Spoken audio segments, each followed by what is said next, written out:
이제 마지막 남은 예레미야 본문을 좀 보겠습니다. 지금까지 드린 말씀은 너무 무거운 주제여서 좀 힘드셨을 수 있어요. 근데 조금만 더 힘을 내시기 바랍니다. 예레미야 32장 펴보십시오. 이 32장부터 36장까지가 큰 주제의 한 단락이에요. 순종과 불순종이 대조되는데 여기서 그 희년과 반희년이 아주 잘 대조되어 나타나고 있습니다. 예레미야 32장 1절에서 5절까지 저와 여러분이 한 절씩 교독할게요. 유다의 시드기야 왕 10째 해, 곧 느부갓네살 18째 해에 여호와의 말씀이 예레미야에게 임하니라. 그때 바벨론 군대는 예루살렘을 에워싸고 선지자 예레미야는 유다의 왕의 궁중에 있는 시리의 궤에 갇혔으니 이는 그가 예언하기를 여호와의 말씀에 보라, 내가 이 땅을 바벨론 왕의 손에 넘기리니 그가 차지할 것이며 유다 왕 시드기야는 갈대아인의 손에서 벗어나지 못하고 반드시 바벨론 왕의 손에 넘겨진 바 되리니 입이 입을 대하여 말하고 눈이 서로 볼 것이며 그가 시드기야를 바벨론으로 끌어가리니 시드기야는 내가 돌볼 때까지 거기에 있으리라. 그 다음 부분 읽어주십시오.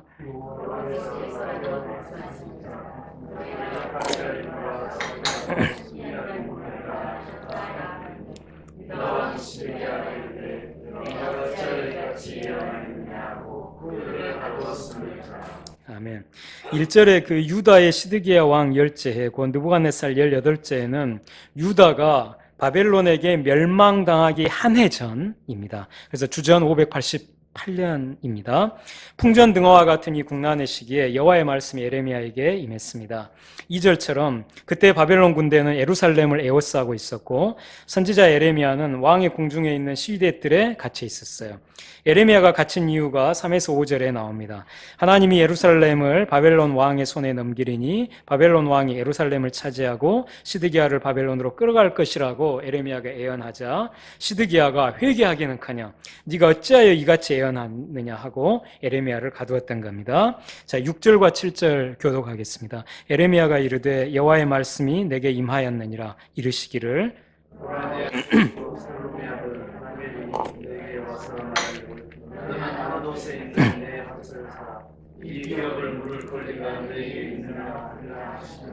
아멘. 여기 예레미야에게 임한 하나님의 말씀은 예레미야의 사촌 하나멜이 예레미야에게 와서 너는 아나돗에 있는 내 밭을 사라. 이 기업을 물을 여기 기업이 땅이에요. 땅을 물을 권리가 네게 있느니라 라고 말하리라는 것이었어요. 여기서 사라는 의미는 그 다음에 바로 기업을 물을 권리가 나오기 때문에 물으라는 뜻이에요. 사라는 물으라는 뜻이에요. 이 무르다는 되사다라는 뜻이라고 아까 말씀드렸죠. 그래서 사다라는 그 의미 아래에 되사다라는 무르다라는 뜻이 포함이 되어 있는 거예요. 사다가 큰 개념이고 그 안에 무르다, 되사다 이 뜻이 포함이 되어 있는 거예요. 그래서 지금 사다라는 이 단어를 쓴 겁니다. 근데 그 정확한 뜻은 무르라는 거예요. 내 밭을 물러달라 뭐 이런 거예요. 자, 8절 읽겠습니다. 시작. 여호와의 말씀과 같이 나의 숙부의 아들 하나님 시리들아 나에게 와서 청하노니 너는 베냐민 땅 아나돗에 있는 나의 밭을 사라. 기업의 상속권이 너에게 있고 물을 권리가 너에게 있으니 너를 위하여 사라. 내가 이것이 여호와의 말씀이라 하였으므로. 아멘. 하나님의 말씀과 같이 사촌 하나멜이 시대의 뜰에 갇힌 예레미야에게 와서 요청합니다. 너는 베냐민 땅 아나돗에 있는 나의 밭을 사라. 물으라. 기업의 상속권이 네게 있고 물을 권리가 네게 있으니 너를 위하여 사라. 여기서 이제 베냐민 땅 아나돗에 있는 나의 밭이라는 이제 표현이 나오는데 예레미야의 집안은 제사장 가문이에요. 예레미야 1장 1절에 이제 베냐민 땅 아나돗의 제사장들 중 hil기야의 아들 예레미야의 말이라 이렇게 되어 있거든요. 따라서 예레미야의 사촌인 하나멜의 집안 역시 제사장 가문입니다. 그런데 제사장으로 부름받은 레이지파의 아론 자손은 다른 지파들의 가문들처럼 넓은 면적의 토지를 분배받지 않고 오직 레이지파가 받은 48개 성읍과 동서남북 약 2,000규빗 그러니까 약 1km가 안 되는 그 부속 토지 가운데, 그러니까 48개 성읍과 부속 토지를 레이즈파가 받았어요. 근데 그 가운데 제사장 가문 아론 자손은 13개 성읍과 부속 토지를 이제 받습니다. 그러니까 에레미야 집안은 그 13개 성읍, 제사장 가문이 받은 13개 성읍 중에 하나인 아나돗, 그 아나돗에 이제 거주를 해온 거예요. 그래서 에레미야의 사촌 형제인 하나멜이 보유한 이 아나돗의 밭은 아나돗 성읍 주변에 있는 사방 약 1km의 부속 토지 가운데 일부였을 수 있어요. 또 레이기 이제 27장 16절부터 그 토지 봉헌 규례가 나오는데, 토지를 구별해서 여호와께 드린 사람이 그 토지를 무르지 아니하려거나 타인에게 팔았다면 다시는 무르지 못하고 희년이 되어 그 밭이 돌아오게 될 때에도 여호와께 바친 성물이 돼서 영영이 드린 토지처럼 그게 제사장의 기업의 귀속이 된다, 이런 규정이 있거든요. 그러니까 토지 봉헌 규례를 통해서 합법적으로 제사장 가문이 취득한 토지 중에 일부였을 수 있어요, 이 하나멜의 밭이. 에레미야의 집안은 이 아비아달의 후손입니다. 제사장 아비아달은 다윗을 도왔죠. 그런데 이제 다윗의 뒤를 이어 이스라엘 왕이 될 사람으로 그 왕위 경쟁에서 솔로몬이 아니라 아도니아의 편에 섰다가 나중에 솔로몬 왕에 의해서 제사장직을 파면당하고 아나돗으로 쫓겨가요. 그래서 이후에 제사장직분이 왕위 경쟁에서 솔로몬 편에 섰던 사독의 후손들이 독차지하면서 사독계가 그걸 차지하게 됩니다. 그런데 이제 이때 솔로몬 왕이 아비아달에게 이렇게 말해요. 우리 개혁성경에 내 고향 아나돗으로 가라, 이렇게 말하는데, 여기 쓰인 히브리어 사데이카가 사데가 땅이라는 뜻이거든요. 그러니까 네 땅 아나돗으로 가라. 그러니까 아나돗에 이 아비아달 가문의 땅이 있다는 것이죠. 그래서 이제 그 아비아달 가문이 아나돗에서 차지한 그 땅의 일부가 이제 바로 이 하나멜에 바친 것이고요. 이제 그걸 이제 물러달라고 지금 얘기를 한 것입니다. 그리고 여기 이제 8절에서 기업의 상속권이 네게 있고라는 하나멜의 말은, 자녀 없이 죽은 사람의 기업, 토지는 그 죽은 사람의 가장 가까운 친족에게 상속해 줘야 한다는 민수기 율법을 배경으로 하고 있어요. 그러니까 민수기 27장에 이런 구절이 있어요. 너는 이스라엘 자손에게 말하여 이르기를, 사람이 죽고 아들이 없으면 그의 기업을 그의 딸에게 돌릴 것이요, 딸도 없으면 그의 기업을 그의 형제에게 줄 것이요, 형제도 없으면 그의 기업을 그의 아버지의 형제에게 줄 것이요, 그의 아버지의 형제도 없으면 그의 기업을 가장 가까운 친족에게 주어 받게 할지니라 하고, 나 여호와가 너 모세에게 명령한 대로 이스라엘 자손에게 판결의 규례가 되게 할지니라. 그러니까 지금 이 말씀에 비추어 보면 하나멜은 자녀도 없고 형제도 없고, 그리고 사촌인 에레미야가 가장 가까운 친족인 거예요. 그리고 지금 이 하나멜은 가나안에서 밭을 팔아 넘긴 거예요. 아까 기업 무르기는 가나안에서 밭을 판 사람을 위해서 그 다음에 해주는 게 무르기거든요. 그러니까 가난 때문에 밭을 팔아 넘겼고 지금 밭이 없어요. 근데 그 밭을 되찾아 달라. 에레미야 당신이 대신 값을 지불하고 그 밭을 되사서 내게 되돌려 달라. 이렇게 지금 요청하고 있다는 거예요. 여기 8절에서 물을 권리가 네게 있으니 너를 위하여 살아에서 앞에 있는 물을 권리가 네게 있으니 이걸 고려하면 뒤에 있는 너를 위하여 살아, 이 말은 너를 위하여 물으라는 뜻이 되는 것이죠. 앞에 물을 권리를 얘기했으니까 뒤에 살아는 물으라, 이렇게 이 뜻이라는 것이죠.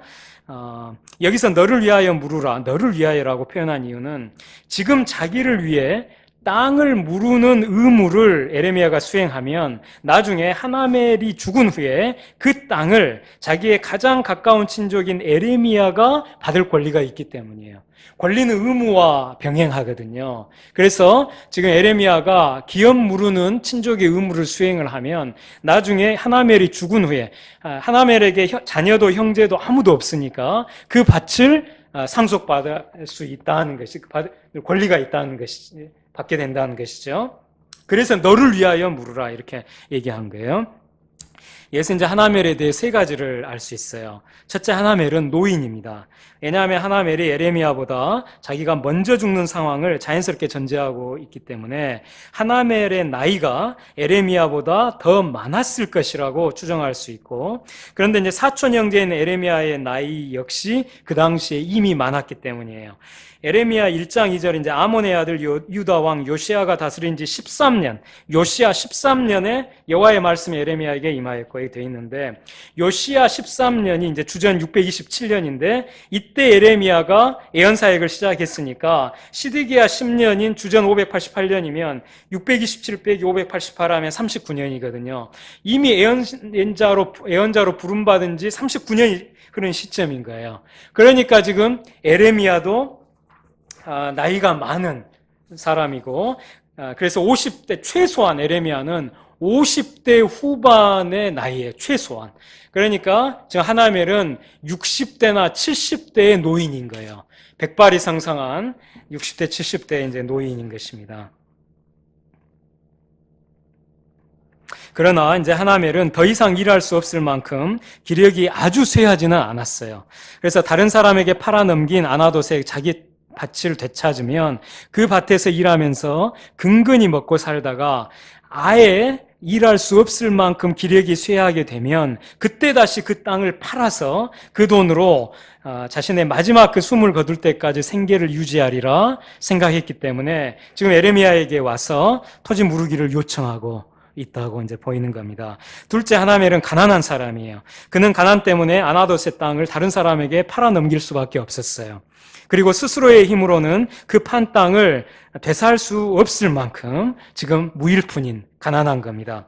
셋째, 하나멜은 외로운 사람입니다. 자녀도 없고 형제도 없죠. 그러니까 요컨대 하나멜은 가난하고 외로운 노인이에요. 자녀도 없고 형제도 없이 외롭고 돈이 없이 궁핍하고 나이 늙어 백발이 성성한 하나멜이 에레미야에게 와서 자기 밭을 물러달라고 부탁하고 있는 겁니다. 그런 사촌 형제 하나멜의 요청을 에레미야는 들어줍니다.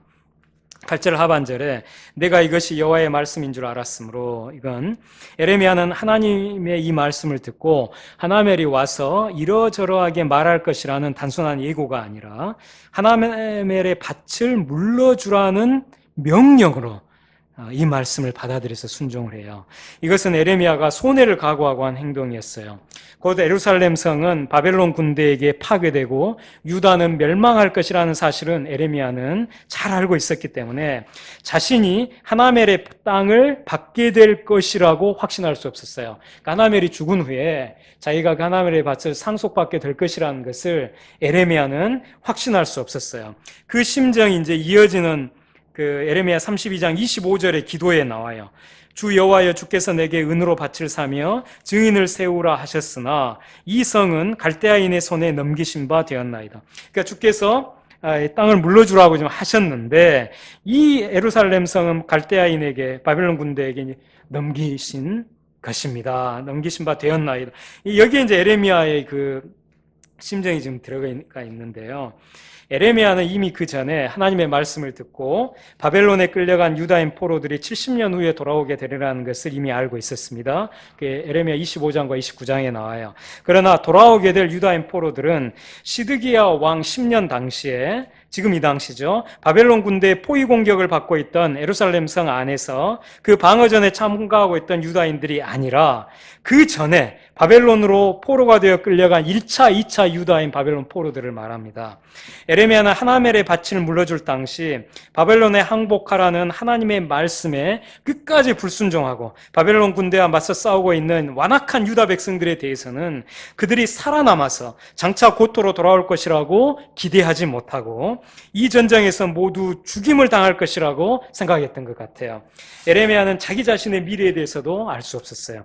나중에 에레미야는 예루살렘 성이 함락된 뒤에 느부갓네살의 배례로 살아남아서 유다 땅에 잠시 머물게 되긴 하지만 얼마 지나지 않아 하나님의 말씀에 끝까지 불순종하는 유다의 잔존 지배층에 의해서 결국 애굽으로 끌려가고 맙니다. 그리고 거기서 유다 백성들에게 돌에 맞아 죽임을 당합니다. 이제 이 마지막 내용은 애언자들의 생애라는 그 위경이 위조된 그 경전이다. 그런 뜻의 위경은 아니에요. 우리의 정경만큼의 권위를 부여하지 못하지만 참조할 가치가 있는 것들을 외경과 위경으로 분류를 합니다. 근데 그 위경 중에 하나인 애언자들의 생애라는 책에 에레미야의 최후가 이렇게 되어 있어요. 끝까지 하나님의 말씀을 이렇게 대언하다가 유다 백성들에게 돌에 맞아 죽임을 당합니다. 이처럼 에레미야는 자기 땅을 물러달라는 하나멜의 요청을 받을 당시에 자기 자신의 미래가 어떻게 될지 알 수 없었으므로 자신이 나중에 하나멜의 땅을 상속받게 될 것이라고 또 확신할 수 없었어요. 따라서 에레미야가 하나멜의 땅을 물러준 것은 자기 손해를 각오하고 한 행동이었던 거예요. 자, 9절에서 12절 한 절씩 교독하겠습니다. 내 숙부의 아들 하나멜에 아나돗에 있는 밭을 사는데 은 17세겔을 달아주되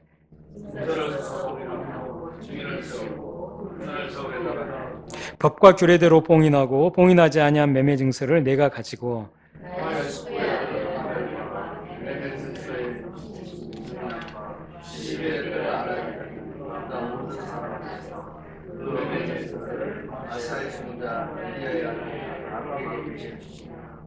여기서 당대 이제 토지거래 계약이 어떻게 체결됐는지 알 수 있습니다. 토지거래 계약은 증인들과 일반 백성들 앞에서 공개적으로 체결됩니다. 매매증서는 두 부를 만들어서 토기에 보관하는데 두 부 모두 증인들의 도장을 찍고 그 가운데 한 부는 봉인하고 한 부는 봉인하지 않습니다. 봉인한 증서는 이 거래가 변경되지 않았다. 봉인됐으니까 변경할 수 없죠. 변경되지 않았다는 걸 나타내고 봉인하지 않은 증서는 언제나 누구든지 이 거래에 대해 확인할 수 있게 하려는 그런 목적으로 이렇게 된 거예요. 에레미야는 자신이 지금 갇혀있기 때문에 자기가 신뢰할 수 있는 바룩에게 이 두 부의 매매 증서를 보냅니다. 여기서 이제 에레미야의 토지 무르기는 가나안 하나멜에게는 희년 선포와 같다는 점을 우리가 주목해야 합니다. 왜냐하면 구약율법에서 가나안 사람이 자기가 팔아버린 땅을 되찾는 때가 바로 희년이기 때문인 것이죠. 곧 에레미야는 토지 무르기를 통해서 가나안 하나멜에게 땅을 물러서 되찾아 줌으로써 희년을 선포해 준 겁니다. 하나멜에게. 13절에서 15절 교독하겠습니다. 그들의 앞에서 바룩에게 명령하여 이르되 만군의 여호와 이스라엘 하나님께서 이와 같이 말씀하시기를 너는 네 증서로 봉인하고 봉인하지 않은 은혜의 증서를 가지고 거기에 담아 오랫동안 보존하게 하라. 함께 읽겠습니다. 만군의 여호와 이스라엘의 하나님께서 이와 같이 말씀하시니라. 사람이 이 땅에서 집과 밭과 포도원을 다시 사게 되리라 하셨다 하니라. 에레미야는 바룩에게 봉인하고 봉인하지 않은 매매증서 두 부를 토기에 담아 오랫동안 보존하게 했습니다. 그리고 15절에서 이 토지거래 계약에 담긴 하나님의 뜻을 밝혔습니다. 사람이 이 땅에서 집과 밭과 포도원을 다시 사게 되리라. 에레미야가 사촌의 토지를 되사서 물러준 것은 앞으로 사람들이 이 땅에서 집과 밭과 포도원을 다시 살게 될 것이라는 그 예표였던 겁니다. 여기서 에레미야의 토지 무르기가 앞으로 사람이 이 땅에서 토지를 다시 사게 될 것에 대한 대표적인 행동으로 나타난 점에 주목할 필요가 있어요. 그냥 일반적으로 그냥 사는 그게 아니라 왜 무르는 것을 앞으로 이제 포로에서 돌아와서 땅을 사게 될 것의 대표적인 행동으로 왜 일반적인 사는 게 아니라 특별히 무르는 그 행위를 하나님이 말씀하셨는가 하는 겁니다. 에레미야가 가나안 사촌 형제의 토지 평등권을 회복시켜 주기 위해 토지를 물러준 행동의 의미는 단순히 바벨론의 포로로 끌려간 유다 백성이 장차 다시 고토로 돌아오게 돼서 이 땅에서 땅을 다시 사게 되리라는 그런 의미에 국한되지 않아요. 그 의미를 넘어서 그것은 가나안 사람에게 토지 평등권이 회복되는 희년이 선포될 것이라는 그 의미까지 담고 있는 겁니다. 곧 에레미야의 토지 무르기를 통해 그 가나안 사촌 형제에게 희년이 선포된 것처럼 장차 이 땅에서 예수 그리스도의 십자가 대속을 통해 가난한 사람들에게 희년이 선포될 것이라는 뜻이 여기 지금 담겨 있는 겁니다. 이것이 바로 에레미야가 그 당시에는 알지 못하였으나 부르짖어 기도하면 보여주실 크고 은밀한 일이었어요. 그 33장 1에서 3절 보십시오. 1에서 3절 교독하겠습니다. 에레미야가 아직 시대의 뜰에 갇혀 있을 때 여호와의 말씀이 그에게 두 번째로 임하니라. 이르시되 이를 행하시는 여호와 그것을 만들며 성취하시는 여호와 그의 이름을 여호와라 하니까 이와 같이 주시옵소서. 너는 내게 부르짖으라 내가 네게 응답하겠고 네가 알지 못하는 크고 은밀한 일을 네게 보이리라. 아멘. 여기서 여호와께서 행하시고 만드시며 성취하시는 일, 예레미야가 알지 못하는 크고 은밀한 일은 뭘까요? 그것은 예루살렘 성이 파괴되고 유다가 멸망하는 일이 아닙니다. 그 일은 예레미야가 이미 알고 있어요. 또 그것은 바벨론의 포로가 되어 끌려간 유다 백성이 돌아오는 일도 아니에요. 그 일도 예레미야는 이미 알고 있어요. 그럼 이 일은 뭘까요? 바로 예수 그리스도의 오심입니다. 33장 14절에서 16절 보십시오. 14에서 16 여기도 교독하겠습니다. 여호와의 말씀이니라. 보라 내가 이스라엘 집과 유다 집에 대하여 일러준 선한 말을 성취할 날이 이르리라. 그날 그때 내가 이에게서 사는 공의로운 가지가 나리니 그가 이 땅에 정의와 공의를 실행할 것이다. 예, 여기까지만 읽겠습니다. 하나님이 장차 다윗에게서 나게 하실 한 공의로운 가지는 바로 예수 그리스도시죠. 예수님은 이 땅에 정의와 공의를 실행하실 것인데 그 정의와 공의의 핵심은 바로 가난한 자에게 희년을 선포하는 것입니다. 에레미야의 토지 무르기는 바로 예수 그리스도의 십자가 대속을 통한 희년 선포를 예표하는 것입니다. 에레미야는 하나님의 말씀대로 부르짖어 기도했을 거예요. 그리고 그 부르짖는 기도에 하나님 응답하셔서 보여주신 예수 그리스도를 기도 가운데 에레미야는 봤을 겁니다. 성도님들 모두 예수 그리스도의 십자가 대속을 예표한 이 에레미야처럼 희년 정신을 실천한 분들이 되길 바랍니다. 가난한 사촌 형제를 위해서 자기 손해를 무릅쓰고 땅을 물러준 그 에레미야처럼 그렇게 이 땅 희년 정신을 실천하는 분들이 되시길 바라고요. 자, 이어서 이제 34장 보십시오. 34장 1에서 7절을 교독하겠습니다. 34장 1에서 7절. 바벨론의 느부갓네살 왕과 그의 모든 군대와 그의 통치하에 있는 땅의 모든 나라와 모든 백성이 예루살렘과 그 모든 성읍을 칠 때에 말씀이 여호와께로부터 에레미야에게 임하여 이르시되 이스라엘은 여호와께서 이와 같이 말씀하십니다. 너는 가서 유다의 시드기야 왕에게 알려오리를 여호와의 말씀에 그와 내가 이 성을 바벨론 왕의 손에 넘기리니 그와 이 성을 불사를 것이다. 네가 그의 손에서 벗어나지 못하고 반드시 사로잡혀 그의 손에 넘겨져서 내 눈은 바벨론 왕의 눈을 볼 것이며 그의 입은 내 입을 마주대하여 말할 것이요 너는 바벨론으로 가리라. 그러나 유다의 시드기야 왕이여 여호와의 말씀을 들으라. 여호와께서 너에게 대하여 이와 같이 말씀하시라.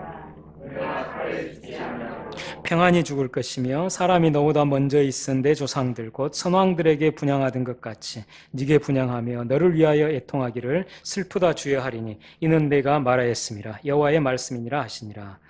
신하들에게 여호와니 모든 말씀을 예루살렘에서 유다의 시드기야 왕에게 알리라.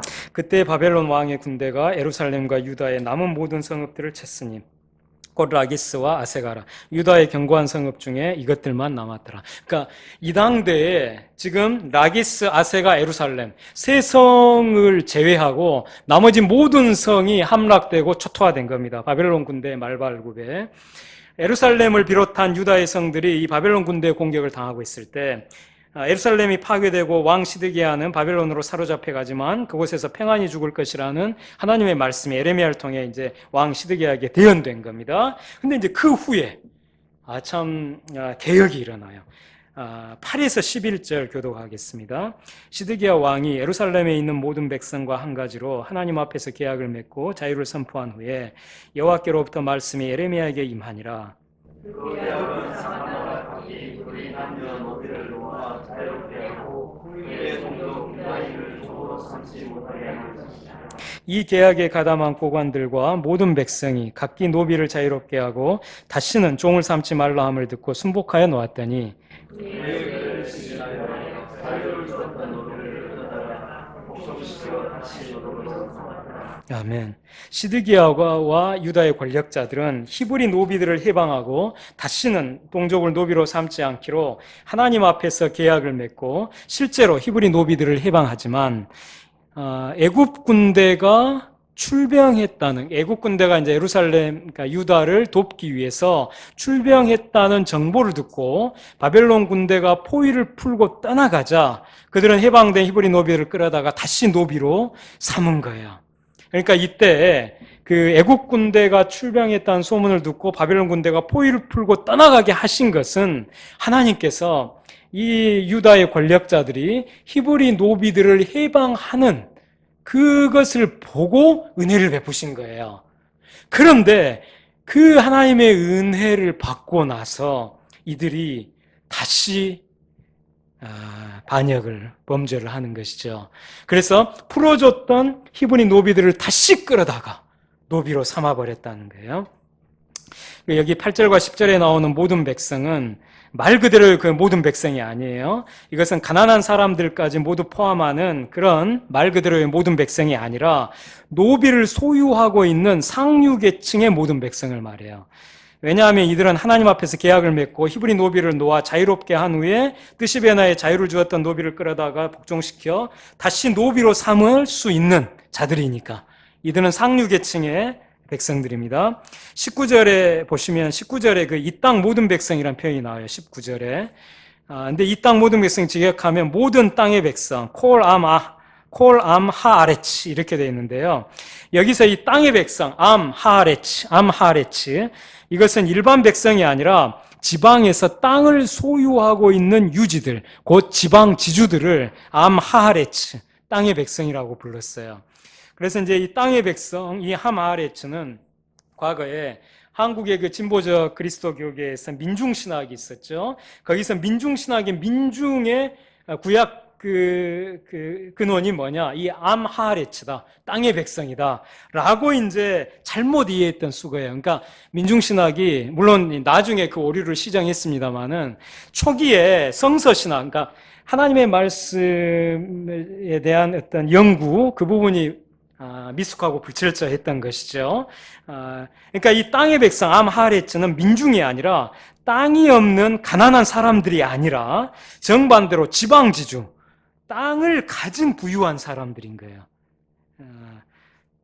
그래서 여기 이 성경에 이 모든 백성에 대한 이 땅 모든 백성에 대한 하나님의 심판이 지금 선언되니까 가난한 사람들도 다 그래 심판받아 죽었겠구나 이렇게 생각하면 안 되는 거예요. 이 모든 백성은 지방 지주들, 그들을 가리켜요. 이 땅의 백성은 암하레츠는 땅을 가진 백성으로서 땅뿐만 아니라 노비도 가진 자들이었어요. 이들은 자기들이 가진 지방의 그 넓은 땅을 경작하는 일을 시키고 또 자기들의 집안일을 시키기 위해서 히브리 노비를 부리고 있었던 거예요. 19절에 나오는 이 땅 모든 백성, 곧 모든 땅의 백성이 바로 8절과 10절에 나오는 그 모든 백성인 겁니다. 곧 노비를 해방시켰다가 후에 뜻이 변하여 해방 노비를 다시 끌고 와서 노비로 삼는 그 악을 행한 자들 중에는 바로 이 지방 지주들도 있었던 거예요. 그들은 전란을 피해서 예루살렘 성으로 도피해 오면서 자기 집안의 히브리 노비들도 데리고 왔다가 그들을 해방하고 그 후에 다시 끌어와 노비로 삼은 거예요. 지금 6년 동안 섬긴 히브리 노비를 제7년에 자유롭게 하라는 율법은 신명기 15장에 나옵니다.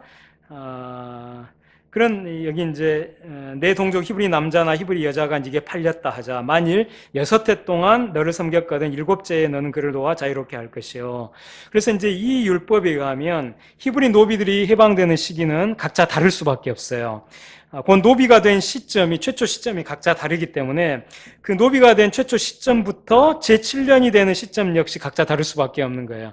그래서 여기서 노비를 해방하라고 하는 제7년은 그러니까 이스라엘 모든 사람에게 적용되는 안식년 제7년이 아닌 거예요. 예, 안식년 제7년은 모든 히브리 사람에게 고정돼 있어요. 그런데 이 노비를 해방하는 이 제7년 여기 신명기 15장의 이것은 노비가 된 최초의 시점이 사람마다 다 다르기 때문에 그때부터 계산을 해가지고 제7년이 되는 시점을 말하는 겁니다. 그래서 이에 비해서 에레미야 34장에서는 히브리 노비들이 해방되는 시기가 지금 똑같죠. 똑같은 시기에 지금 히브리 노비들이 해방되잖아요. 그래서 이것은 레기 25장의 희년 해방법과 희년 해방법과 그래서 더 깊은 관계가 있다고 이제 보여지는 거예요. 에레미야 그 34장의 그 이제 8, 15, 17 여기에 이제 모두 히브리 노비에게 자유를 선포하다라는 단어가 나오는데 여기 사용된 히브리어는 이제 선포하다는 뜻을 가진 카라하고 자유라는 뜻을 가진 데로르예요. 카라 데로르. 이게 지금 반복해서 사용되고 있어요. 근데 이와 똑같은 카라 데로르 히브리어가 희년 해방법인 레위기 25장 10절에 자유를 선포하라에 똑같이 사용되는 거예요. 그러니까 지금 에레미야 34장의 근거는 레위기 25장 희년 해방법이라는 것이죠. 똑같은 히브리어 단어들이 사용됐으니까요. 특히 여기서 자유라는 단어에 대해 에레미야 34장이 신명기 15장의 제7년 해방법에서 사용된 호프시라는 그 자유라는 단어를 사용하지 않고 레위기 25장 희년 해방법에서 사용된 데로르라는 그 자유라는 그 단어를 사용했다는 걸 우리가 주목할 때 에레미야 34장의 이 자유 선포가 레위기 25장의 희년 해방법에 근거한다는 걸 우리가 이제 알 수 있는 겁니다. 예컨대 에레미야 34장에서 히브리 노비에게 자유를 선포한 것은 한마디로 희년을 선포했다는 거예요. 희년을 선포했다. 그리고 곧 살펴보겠지만 희년 실천은 구국의 길이었고 반대로 희년철에는 망국의 길이었습니다.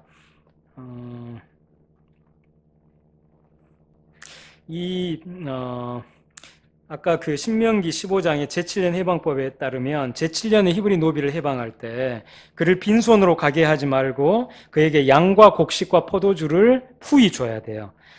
그리고 희년 해방법에 보면 희년의 히브리 노비를 해방할 때 그에게 기업 토지를 되돌려줘야 합니다. 그런 곧 희년법에 의하면 자유를 선포하면서 동시에 기업 토지를까지 회복시켜줘야 되는 겁니다. 그런데 에레미야 34장에서는 이렇게 했다는 명시적 기록이 없어요.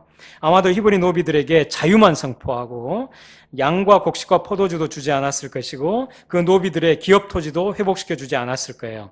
그래서 히브리 노비들은 비록 정치적으로는 자유롭게 됐지만 경제적으로는 결코 자유롭게 되지 못해서 생계 유지에 큰 곤란을 겪었을 거고 자기 방어에도 취약해져서 얼마 후에 자기를 해방해 준 자들이 다시 자기 신들을 끌어다가 노비로 삼으려 할 때 그것에 저항할 수 없었을 겁니다. 그럼 시드기야 왕과 그 권력자들이 노비를 자유롭게 해준 후에 다시 그들을 끌어다 노비로 삼은 이유가 뭘까요? 가장 중요한 이유는 바로 경제적 이유였을 겁니다. 그들이 대지주들이었다는 점을 고려하면 그 이유는 바로 그들이 노비를 자유롭게 해준 후에 다시 끌어다 노비로 삼은 이유는 노비 노동에, 노예 노동에 의해서만 운영될 수 있는 대토지 소유제 때문이었을 겁니다. 원래 그 율법의 희년 토지 회복법에 따르면 대토지 소유제는 불가능해요. 왜냐하면 희년마다 되돌려줘야 되니까 소수가 대토지를 소유하는 건 불가능합니다. 희년 체제에서는. 그러나 이사야 선지자의 비판처럼 유다의 지도층들은 율법에 어긋나는 불의한 법령을 만들어서 대토지 소유를 합법화하고 전토에 전토를 더하여 빈틈이 없도록 하고 이 땅 가운데서 홀로 거주하려 하는 그런 자들이 됐을 거예요. 이처럼 그 왕과 권력자들은 대지주로서 이미 희년토지법을 어긴 자들이었습니다. 그래서 그들은 하나님 앞에서 맺은 계약을 파기하고 해방한 히브리 노비를 다시 끌어다 노비로 삼았습니다. 왜냐하면 그들은 자신들이 희년토지법을 어긴 채 불법적으로 소유하고 있던 대토지를 유지하기 위해서는 히브리 노비들이 필요했기 때문이에요. 그러니까 토지 문제 때문에 노비를 다시 끌어왔다. 이렇게 볼 수 있는 겁니다. 12절에서 22절 좀 길지만 교독하겠습니다. 그러므로 여호와의 말씀이 여호와께로부터 에레미야에게 임하니라 이르시되 이스라엘 여호와께서 이와 같이 말씀하시나니 내가 너의 신수를 회복한 종의 집에서 너희에게 너희와 내가 너희에게 너희 형제 히브리 사람이 네게 팔려왔거든 너희는 7년 되는 해에 그를 놓아줄 것이니라. 그가 6년 동안 너를 섬겼은지 그를 놓아 자유롭게 할지니라 하였으나 너희 선조가 내게 순종하지 아니하며 귀를 기울이지도 아니하였느니라.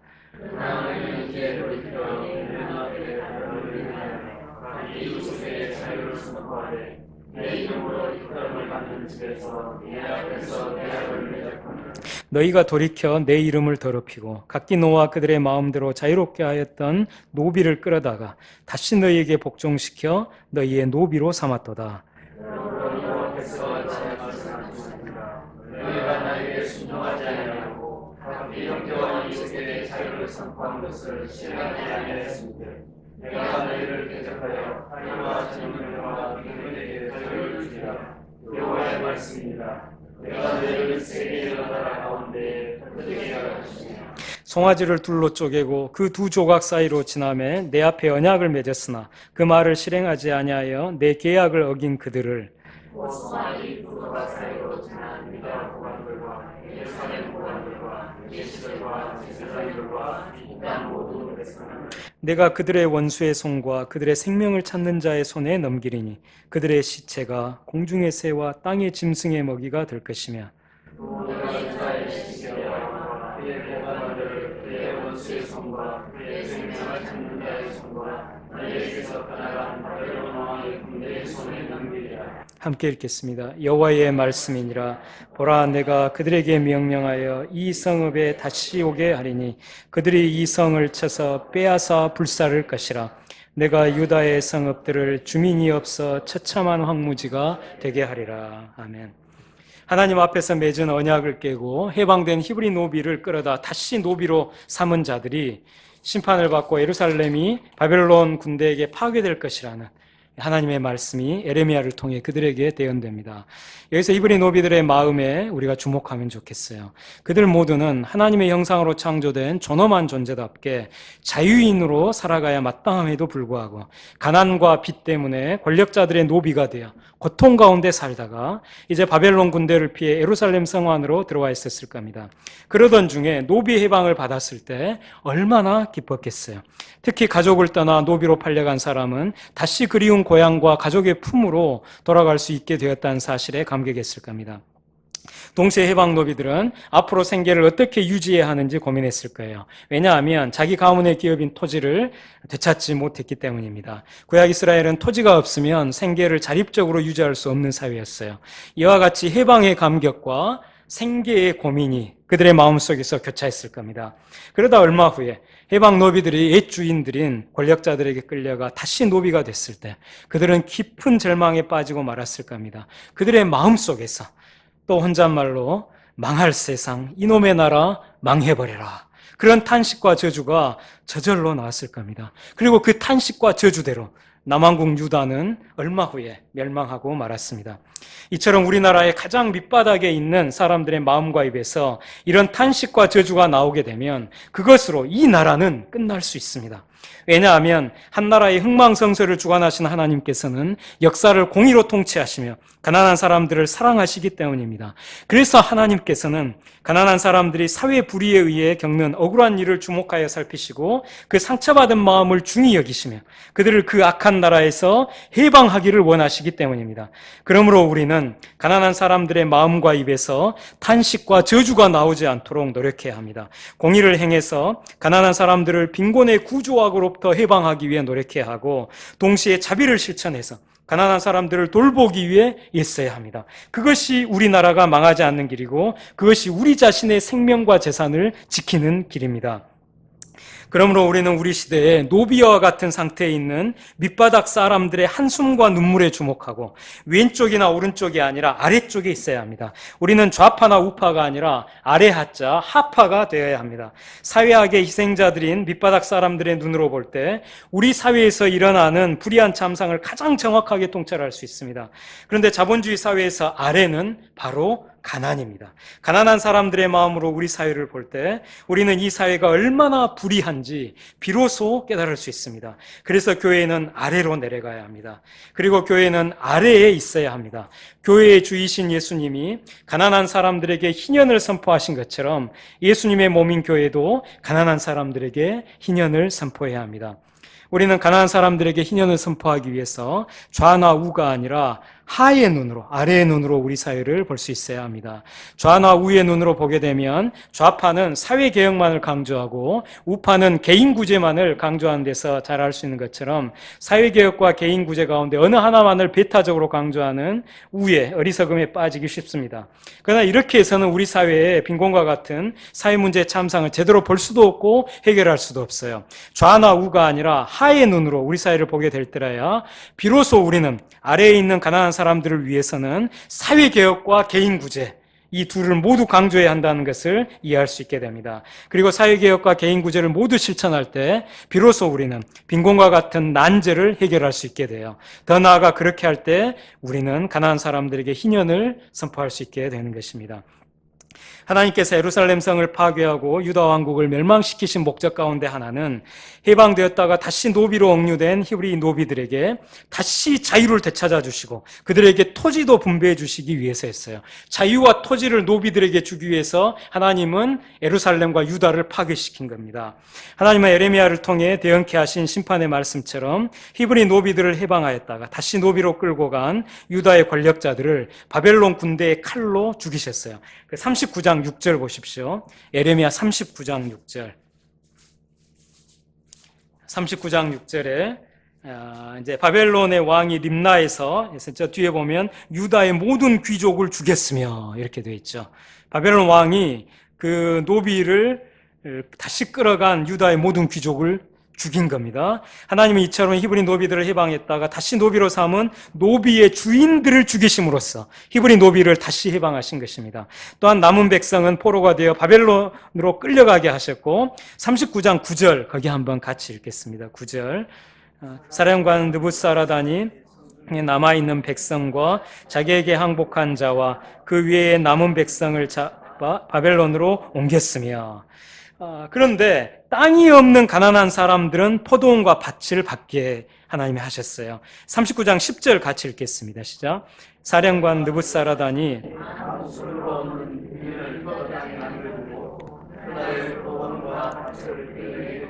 아멘. 아무 소유가 없는 빈민에게 포도원과 밭을 주는 토지개혁을 바벨론 군대가 단행합니다. 여기서 아무 소유가 없는 빈민은 바로 히브리 노비를 비롯해서 땅이 없는 가난한 사람들이었을 거예요.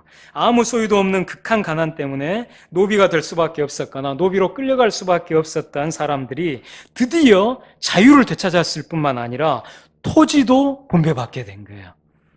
이처럼 가난한 사람들에 대한 유다의 권력자들과 하나님의 행동은 정반대입니다. 유다의 권력자들은 가난한 사람들로부터 토지와 자유를 빼앗음으로써 희년을 거역하지만 하나님은 정반대로 가난한 사람들에게 토지와 자유를 되찾아 주심으로써 희년을 선포하십니다.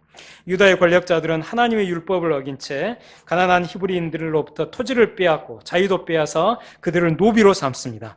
이에 반해 하나님은 유다 왕국을 멸망시켜서 유다의 권력자들을 죽이심으로써 히브리 노비들을 해방하실 뿐만 아니라 히브리 노비를 비롯한 아무 소유 없는 빈민들에게 토지를 나눠주십니다. 하나님께서 우리에게 구하시는 것 가운데 첫 번째는 오직 공의를 행하는 것입니다. 미가서 6장 8절에 사람아 주께서 선한 것이 무엇임을 네게 보셨나니 여호와께서 네게 구하시는 것은 오직 정의를 행하며 인자를 사랑하며 겸손히 내 하나님과 함께 행하는 것이 아니냐. 우리나라를 개혁하기 위해서는 이 세 가지 가운데 첫째 오직 공의를 행하는 게 있어야 합니다. 공의를 지속적으로 근데 행해야 합니다. 아모스 5장 24절에 오직 정의를 물같이 공의를 마르지 않는 강같이 흐르게 할지어다. 공의를 마르지 않는 강같이 흐르게 할지어다. 여기 마르지 않는에 해당하는 히브리어가 에탄인데 그 직역하면 항상 흐르는 ever flowing 항상 흐르는 이란 뜻이에요. 그래서 공의를 항상 흐르는 강같이 흐르게 하라는 뜻입니다. 지금도 그렇고 그 당시에도 와디가 있어요. 와디. 그 이스라엘에는 이건 비가 내리는 우기에는 강물이 흐르지만 비가 내리지 않는 건기에는 강물이 말라버리는 그 와디처럼 공의를 행하다가 말다가 해서는 안 되고 항상 흐르는 강같이 공의를 단 한순간도 중단하지 않고 지속적으로 항상 실행해야 한다. 그 말씀이에요. 공의를 마르지 않는 강같이 흐르게 할지어다. 아모스서 말씀은 그 뜻입니다. 근데 이렇게 해야 되는 이유는 잠시라도 공의가 끊어지면 가난한 사람들이 억울하게 땅과 집을 빼앗기고 노예 상태로 전락하거나 심지어는 죽을 수 있기 때문이에요. 요시야 개혁으로 공의가 잠시 실행됐어요.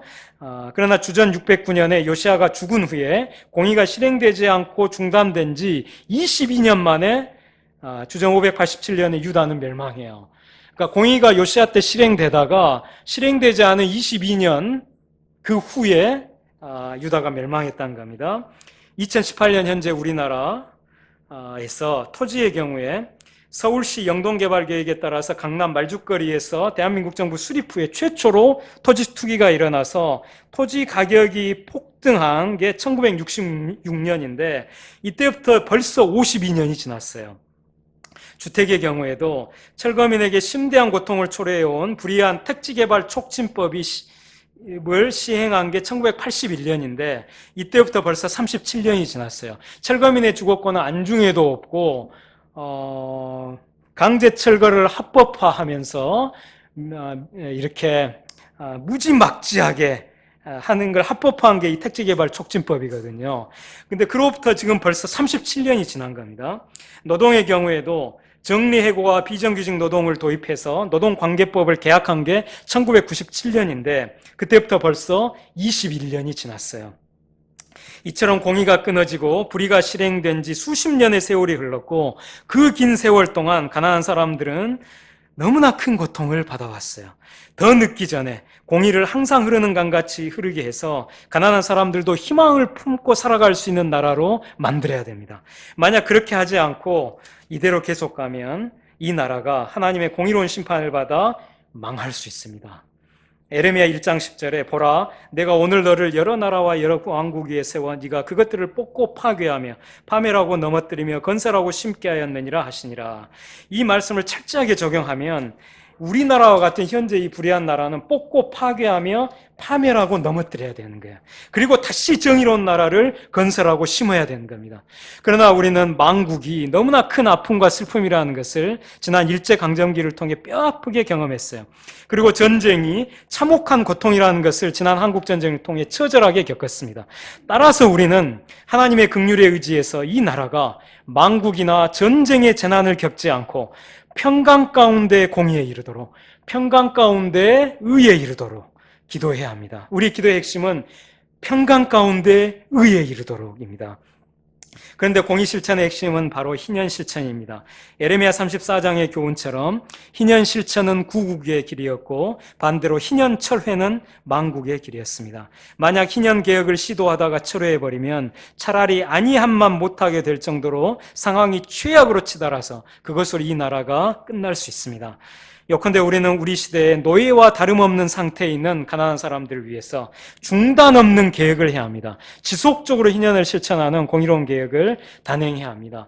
적폐청산을 위해서 문재인 정부가 섰습니다. 중단 없는 계획을 해야 됩니다. 그런데 지금 보면 너무나 우려스러워요. 특히 부동산 관련된 지금 정책들을 발표하는 걸 보면 이들은 지금 부동산 소유자들의 편에 서서 정책을 펴고 있어요.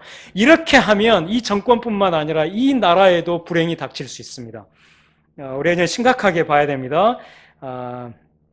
그리고 이제 에레미야 35장 1절 한번 읽겠습니다. 1절 시작. 유다의 요시야 왕의 아들 여호야김 때에 여호와께로부터 말씀이 에레미야에게 임하여 이르시되. 여기 이 35장 사건은 1절 그 앞부분처럼 유다의 요시야 왕의 아들 여호야김 때에 일어난 일이에요. 여호야김은 조금 이따 36장에서 더 자세히 보겠지만 한마디로 불의한 왕이었고 그 시대의 유다 역시 불의한 사회였어요. 이어서 나오는 1절 하반절에 여호와께로부터 말씀이 에레미야에게 임하여 이르시되, 이 문구의 형식은 에레미야 34장 1절과 같아요. 아까 그 에레미야 34장 1절에서 그 1절의 후반절에 이렇게 됐어요. 말씀이 여호와께로부터 에레미야에게 임하여 이르시되. 번역이 이렇게 됐는데 히브리어로는 똑같습니다. 그러니까 여호와께로부터 말씀이 에레미야에게 임하여 이르시되. 이 동일한 문구 형식을 지금 34장과 35장에 지금 사용하고 있는 거예요. 그런데 에레미야 34장은 유다의 마지막 왕인 시드기야 왕 때의 기사고, 지금 35장은 시드기야 왕 전인 여호야김 왕 때의 기사예요. 그러니까 여호야김이 11년간 통치하고 그를 이어서 그 아들인 여호야긴이 3달 동안 통치하고 그를 이어서 그의 숙부인 시드기야가 11년간 통치하게 됩니다. 그래서 에레미야 34장과 35장이 연대기 순서로는 뒤바뀌어 있는 거예요. 연대기 순서로는 시간 수는 뒤바뀌어 있고, 근데 그럼에도 불구하고 이 두 장이 모두 여호와께로부터 말씀이 에레미야에게 임하여 이르시되 라는 동일한 형식으로 표현돼서 바로 연이어 배치되어 있는 거예요. 바로 여기에 중요한 신학적 의도가 있는 겁니다. 에레미야 34장의 그 불순종하는 이스라엘 자손과 35장에 순종하는 레갑 자손을 대조하려는 거예요. 35장 2절 함께 읽겠습니다. 시작. 너는 레갑 사람들 그들에게 말하고 그들을 여호와의 집 방으로 데려다가 포도주를 마시게 하라 하시니라. 아멘. 하나님은 에레미야에게 레갑 사람들을 여호와의 집 성전의 한 방으로 데려다가 포도주를 마시게 하라고 명하셨습니다. 여기서 하나님이 레갑 사람들을 성전의 한 방, 특별히 성전의 한 방으로 데려가게 하신 이유는 바로 성전을 에레미야 7장 11절에서 보면 성전을 도둑의 소굴로 만들어버린 악한 유다 백성들이 레갑 자손의 모범을 보고 스스로 부끄럽게 여겨서 자신들의 잘못을 깨닫고 하나님의 말씀에 순종하는 참된 길로 돌아오기를 바라셨기 때문이에요. 3절에서 5절 교독하겠습니다. 이에 내가 하바시냐의 손자요 에레미야의 아들인 야하사냐와 그의 형제와 그의 모든 아들과 모든 레갑 사람들을 데리고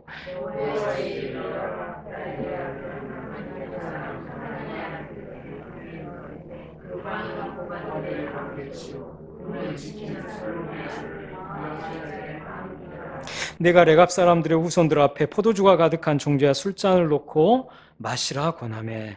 여기 에레미야는 하나님의 말씀에 순종해서 레갑 족속의 족장으로 추정되는 야하사냐와 그의 형제, 그 모든 아들, 그리고 모든 레갑 사람들을 데리고 여호와의 집 성전이죠. 성전에 이르러 한 방에 들이고서 레갑 자손 앞에 포도주가 가득한 종지와 술잔을 놓고 마시라고 권했습니다. 하나님의 명령도 참 특이하고 에레미야의 순종도 참 특이합니다. 6에서 11절 교독하겠습니다. 그들이 이르되 우리는 포도주를 마시지 아니하겠노라. 레갑의 아들 우리 선조 요나답이 우리에게 명령하여 이르기를 너희와 너희 자손은 영원히 포도주를 마시지 말며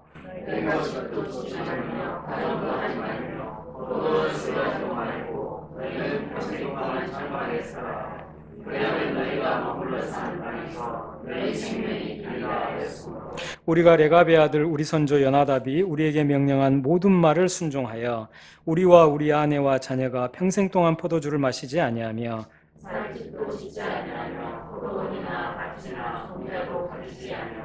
장막에 살면서 우리 선조 요나답이 우리에게 명령한 대로 다 지켜 행하였노라. 그러나 아멘.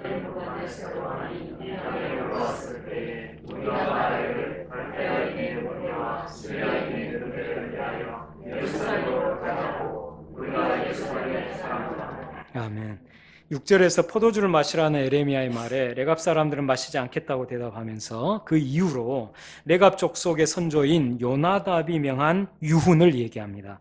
요나답의 유훈은 근데 단순히 포도주를 마시지 말라는 것으로 끝나지 않죠. 7절에서 너희가 집도 짓지 말며 파종도 하지 말며 포도원을 소유하지도 말고 너희는 평생 동안 장막에 살아라 라는 것이었어요.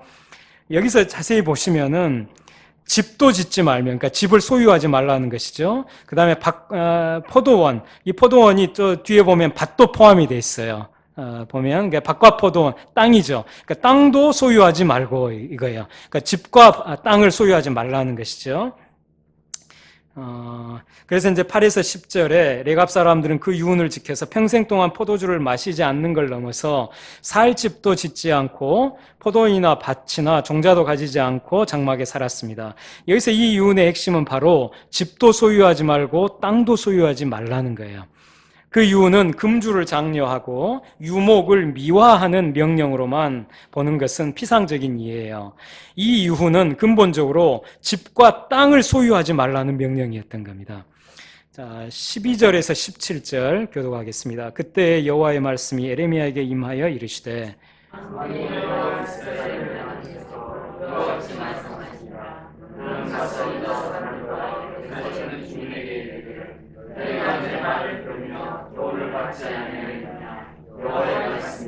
레갑의 아들 요나답이 그의 자손에게 포도주를 마시지 말라 한 그 명령은 실행되도다. 그들은 그 선조의 명령을 순종하여 오늘까지 마시지 아니하거늘 내가 너희에게 말하고 끊임없이 말하여도 너희는 내게 순종하지 아니하도다. 내가 모든 선지자를 너희에게 보내고 끊임없이 보내며 너희는 이제 각기 하나님께서 돌이켜 종교를 고쳐보고 다른 신을 따라 그를 섬기지 말라. 그리하면 너희는 내가 너희와 너희 선조에게 존귀하게 살리라 하고 너희가 귀를 기울이지 아니하며 내게 순종하지 아니하느니라. 레갑의 아들 요나답의 자손은 그의 선조가 그들에게 명령한 그 명령을 지켜 행하나 이 백성은 내게 순종하지 아니하도다. 여호와 이스라엘의 하나님께서 이와 같이 말씀하시노라. 보라, 내가 여호와 이스라엘의 모든 주민에게 내가 그들에게 대하여 선포한 모든 장을 내리니 이는 내가 그들에게 말하여 그치지 아니하며 불러도 대답하지 아니하느니라 하셨다. 아멘. 14절에서 하나님은 요나답이 레갑 자손에게 포도주를 마시지 말라고 한 명령을 레갑 자손이 순종해서 오늘까지 마시지 않는데 반해 하나님이 이스라엘 자손에게 말씀하시되 끊임없이 말씀하시는 명령을 이스라엘 자손은 순종하지 않는다고 단식하셨습니다. 16절에서도 하나님은 레갑의 아들 요나답의 자손은 그의 선조가 그들에게 명령한 그 명령을 지켜 행하나 이 백성은 내게 순종하지 아니하도다 라고 한 번 더 말씀하셨어요.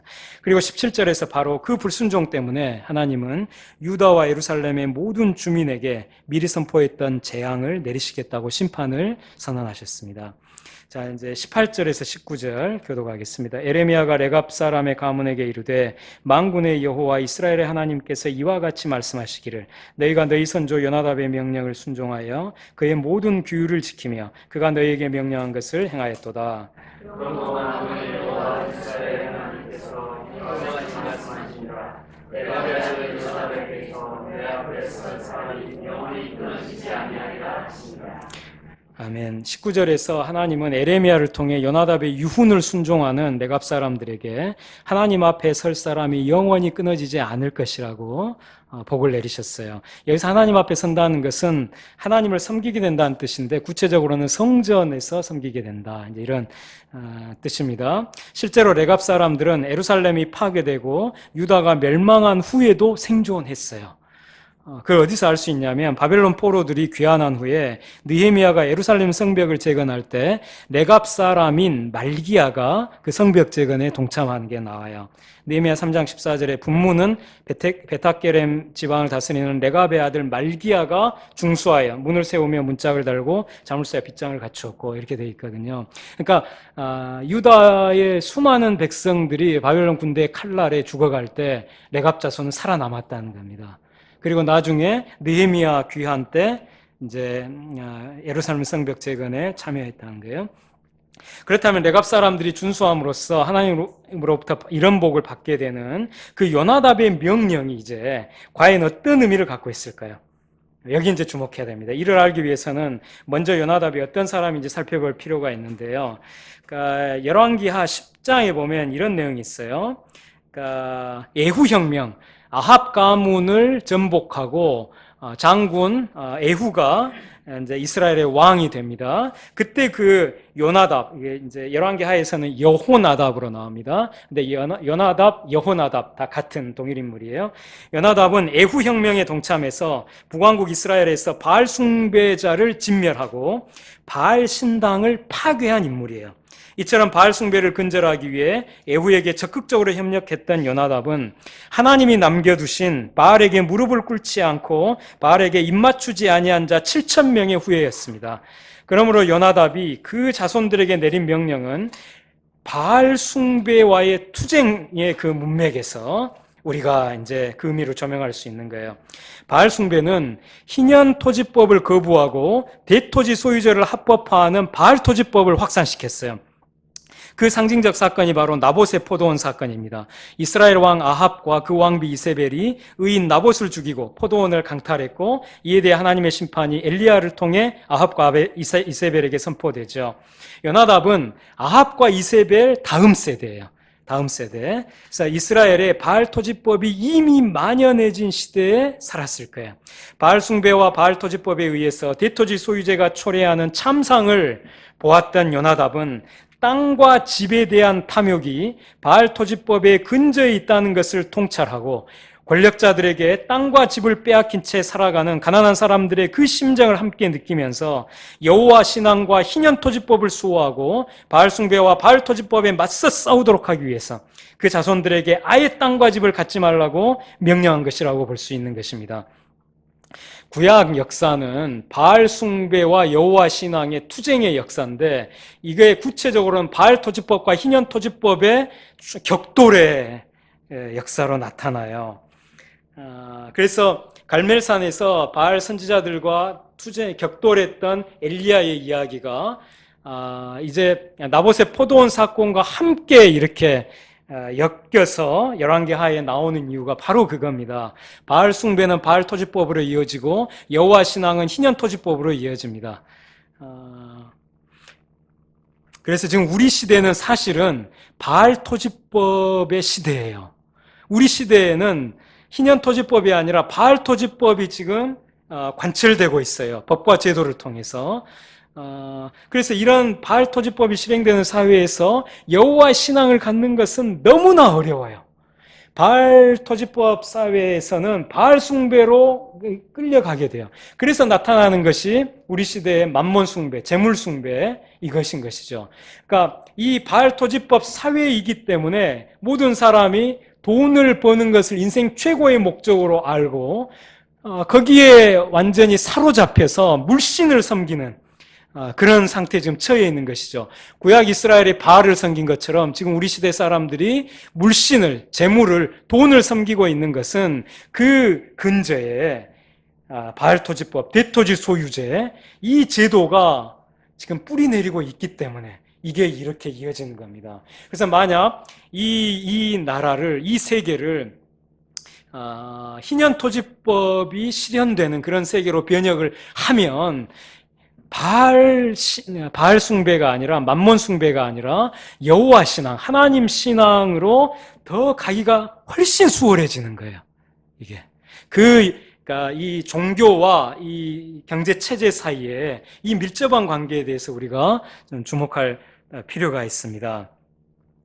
그러면 이제 요나답이 그 자손에게 내린 명령은 반 바알 숭배, 엔티 바알 숭배, 반 바알 토지법, 반 대토지 소유제의 정신을 갖고 있다고 할 수 있어요.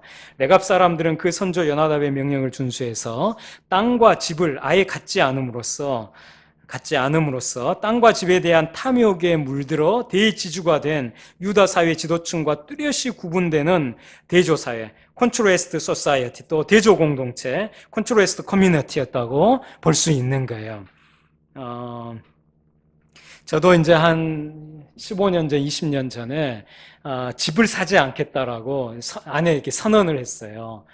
그 이유는 내가 집이 없어야 세입자 서민의 그 서름을 내가 세입자들과 똑같이 그렇게 내가 겪어야 그러니까 2년마다 한 번씩 그 전월세를 올려줘야 되지 않을까 그 불안감 또 그 집주인이 그렇게 폭등시켜서 요구할 때 그때 그 절망 그리고 그걸 또 이제 2년에 한 번씩 또 이사를 해야 될 때 그 심정 그것을 내가 똑같이 느껴야 이 가난한 세입자들의 주거권을 보호하는 이 일을 내가 진심으로 행할 수 있겠다라고 생각해서 그렇게 얘기를 했어요. 아내는 그때 굉장히 황당한 표정을 지었죠.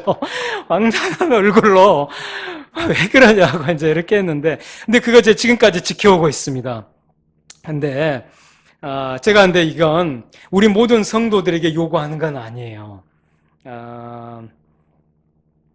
우리는 희년법에서는 분명히 가족이 살아가는 데 필요한 땅과 가족이 살아갈 집 한 채는 철저하게 보장돼요. 희년법에서는. 기업 몫의 땅과 집 한 채는 희년법은 철저하게 보장하고 그걸 위해서 무르기 제도를 두고 희년 회복법을 두고 이렇게 하신 거거든요. 그러니까 그 땅과 집을 보유할 권리가 우리에겐 있는 거예요. 권리가 근데 있음에도 불구하고 가난한 사람들을 위해서 스스로 포기할 수 있는 이 정신을 제가 지금 말씀드린 것이고, 이 정신은 저희 모든 성도들보다, 여기서 목사님 계시긴 한데, 강단에서 하나님의 말씀을 전하는 목회자들, 그분들이 세입자 서민의 이 좌절과 이 한숨 탄식을 알아야 설교가, 제대로 된 설교가 나올 수 있겠죠. 그래서 한국교회의 목사님들이, 강단에 서는 그 목사님들이 이런만큼은 세입자가 돼야 된다, 이런 생각을 저는 해요. 그리고 정부 고위 관료들, 국토부하고 재경부하고 청와대에 있는 그 고위 관료들, 부동산 정책을 직접 관장하는 그 사람들은 세입자가 돼야 된다. 그래야 이 심정을 알고 제대로 된 부동산 정책을 펼친다. 국회의원들도 마찬가지고요. 그런 생각을 그때 15년 전, 20년 전에 했어요. 그리고 그 생각 제가 지금 변함이 없습니다. 지금 왜 부동산 정책 이렇게 엉망으로 하고, 해야 될 건 안 하고 하지 말아야 할 것은 왜 하는가? 그건 이 사람들이 이미 상류층 20% 안에 들어가서 자기 집과 자기 땅, 부동산을 소유한 그 계층이 됐기 때문에 지금 이렇게 지금 하는 거예요. 제가 지금 최근에 이 9월 3일에 부동산 정책 발표한 그 전문을 보고 왜 이렇게 형편없는 걸 냈을까 생각하다가 혹시나 하는 심정으로 고위공직자 재산 공개 그 자료를 제가 열람해서 봤어요. 보니까 이 부동산 정책 3인방, 김수현 사회수석, 청와대 사회수석이죠. 그리고 김동연 경제부총리, 재정경제장관이죠. 그리고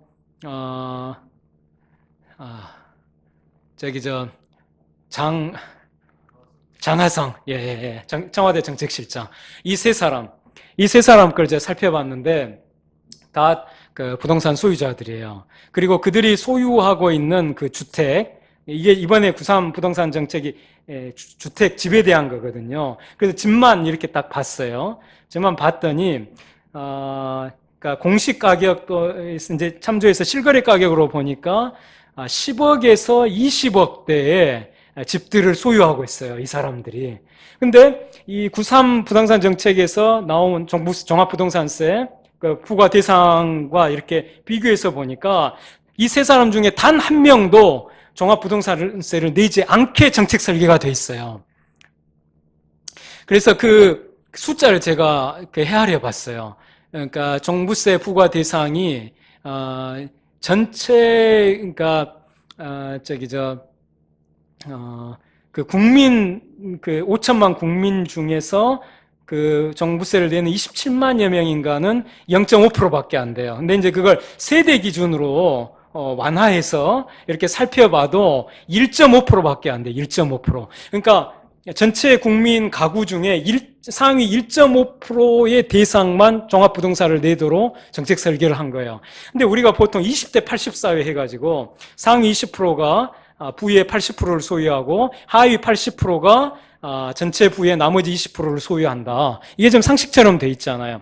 그 상식에 비춰봐도 종부세 부과 대상을 1.5%가 아니라 전체 가구의 20%로, 최소 20%로는 맞춰줘야 했거든요. 근데 왜 20%로 안 하고 1.5%만 한정해서 이렇게 했을까? 그 이유는 자기 자신과 자기 동료 집단들이 상위 20%에 들어가기 때문이에요. 그래서 그걸 내지 않도록 하기 위해서 정책 설계를 이렇게 엉망으로 해버린 것입니다.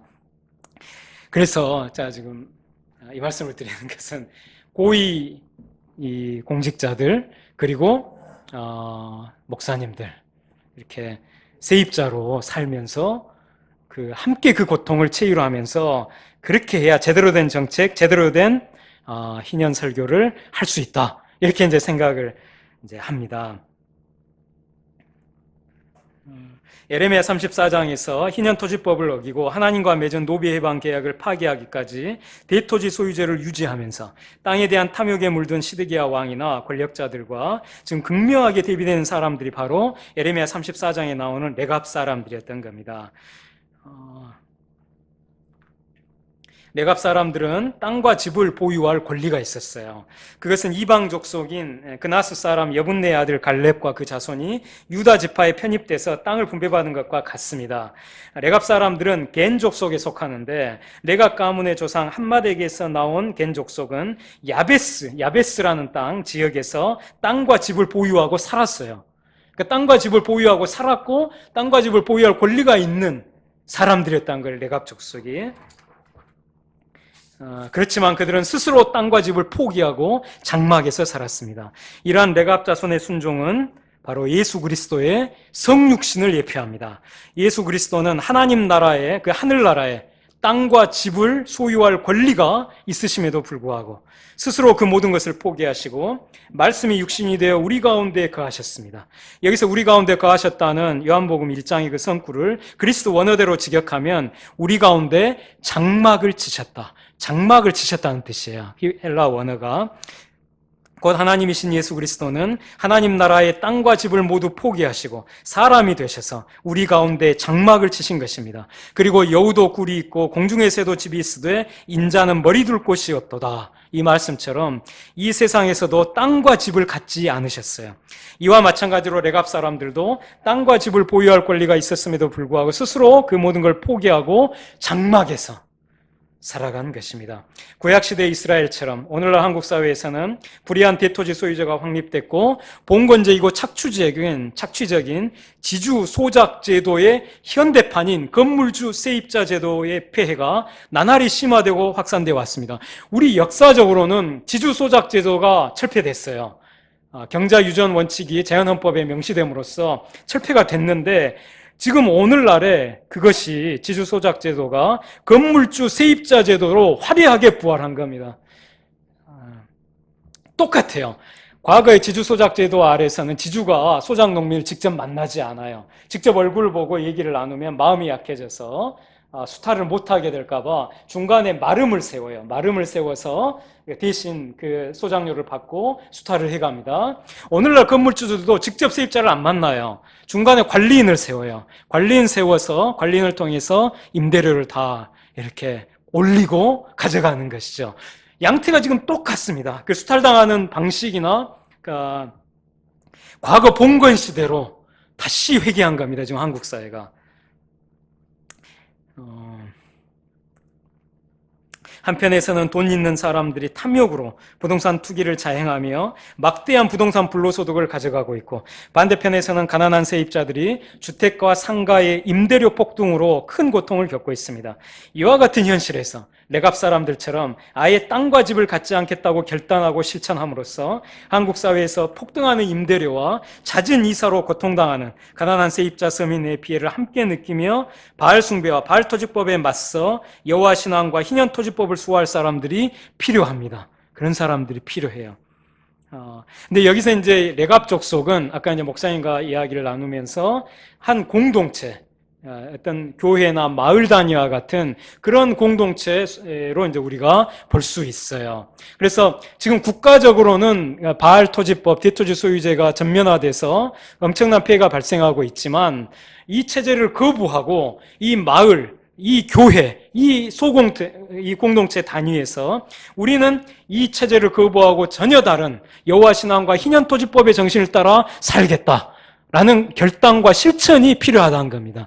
그리고 이런 실천을 하면서 국가를 향해서 이 사회를 향해서 바알토지법과 그 대토지 소유제 이 부동산 불로소득을 용인하는 그 핵심의 토지 사유재산제가 있어요. 토지 사유재산제를 혁파하고 헨리 조지가 말한 지대 공유제와 같은 그런 개혁 입법을 요구하는 이 운동이 나와야 됩니다. 근데 우리가 스스로 이 실천을 안 하면서 국가, 사회를 향해서만 어떤 개혁 요구를 하면 그 주장이 아무런 힘이 없어요. 근데 이 마을 단위에서, 교회 단위에서, 공동체 단위에서 이 실천을 하면서 개혁 요구를 하면 거기는 엄청난 힘이 실립니다. 사람들을, 국민들을 설득할 수 있는, 견인할 수 있는 도덕적 리더십이 부여가 돼요. 그런 실천을 하는 사람과 교회 공동체는 그렇습니다. 자, 이제 얼마 안 남았습니다. 36장 금방 끝납니다. 36장 1절 한번 읽겠습니다. 1절 36장 1절 유다의 요시야 왕의 아들 여호야김 제4년에 여호와께로부터 에레미야에게 말씀이 임하니라 이르시되. 아멘. 36장의 시대적 배경은 여호야김 제4년이에요. 근데 이 여호야김 이 제4년은 남왕국 유다를 둘러싼 국제정세가 회오리를 일으키는 매우 중요한 해였어요. 에레미야 25장 1절에 보면 여호야김 넷째 해는 이 제4년은 바벨론 왕 느부갓네살 원년이에요. 느부갓네살이 왕 위에 즉위한 해예요, 이때가.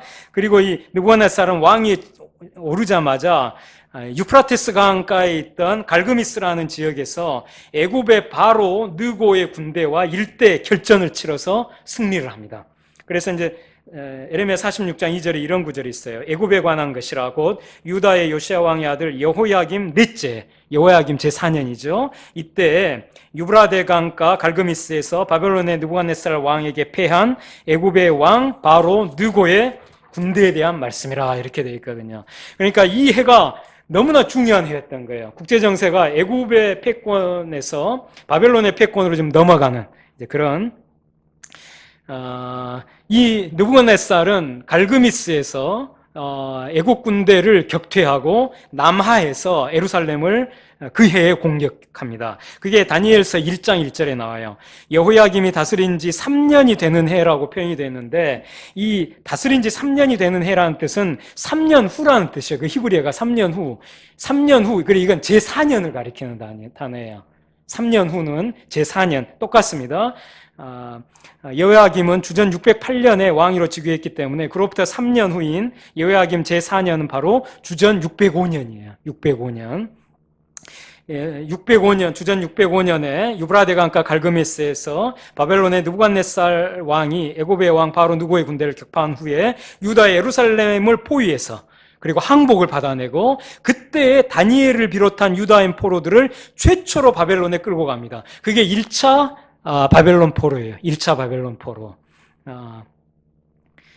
바로 이런 격동의 시대에 여호와께로부터 에레미야에게 말씀이 임한 겁니다. 그 이유는 바로 유다 백성이 회개해서 이 국난에서 벗어나기를 하나님이 바라셨기 때문입니다. 그래서 2절에서 4절 교독하겠습니다.